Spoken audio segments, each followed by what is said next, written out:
You know, when I was growing up, my father told me you're never a victim of circumstances unless you surrender to circumstances.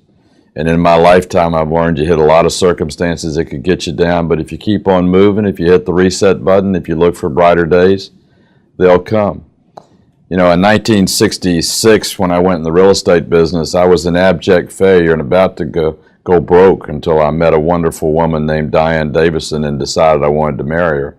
I got the inspiration of desperation to start making some money, and I started doing pretty good in real estate. So that was the first time I hit the reset button. We got married and were fortunate enough to have two young sons by 1974, when about the worst housing recession you could ever expect, other than the one we've been through lately, hit the United States of America. I had a 2-year and a 4-year-old that I was thinking about educating for college, had a real estate business that was going downhill quickly. I could have surrendered to those circumstances, but I just found new ways to sell, new opportunities to offer my skills to homeowners and to home buyers. The market turned around, I turned around, and we hit the reset button again. Same thing happened in 1983 when we had the cataclysmic crash of double-digit interest rates, double-digit unemployment, and double-digit inflation. It was called the misery index.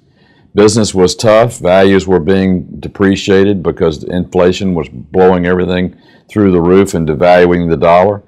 But we worked hard in our company. We found new ways to meet those challenges, and sure enough, by hitting the reset button and doing things differently, we went into the late 1980s and the next recession of 1990, hitting the reset button, but successful. And in 1990, when that recession came and the Resolution Trust was created and savings and loans failed and everybody said real estate's over, we found a way to make it happen. We again did things differently and did things better. And in the early 90s, when I was running a company of 800 people, mostly middle-aged folks in their second career who didn't like technology, and I decided to take my company from a paper and pencil company to a digital company, it was a battle. Getting 800 people who didn't even want to know how to turn on a computer to change their entire way of working was tough. But they hit the reset button, our productivity went up, we became a more profitable company, just as many have in terms of technology. And I guess I'm a little bit different than some because I've had kind of two parallel careers at the same time. I got into public life as an elected representative in the legislature in Georgia in the 70s, and in 1990 ran for governor of Georgia. I got beat by a guy named Zell Miller.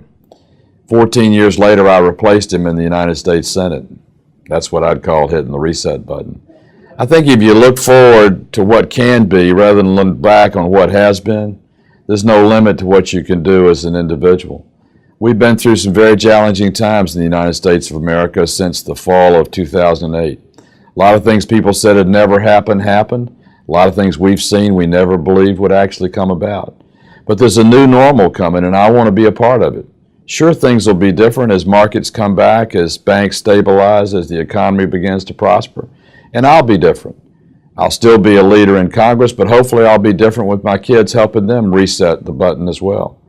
You know, this is a wonderful country of great opportunity as long as you got the right attitude. And as my daddy told me, don't ever let circumstances get the best of them. You get the best of them.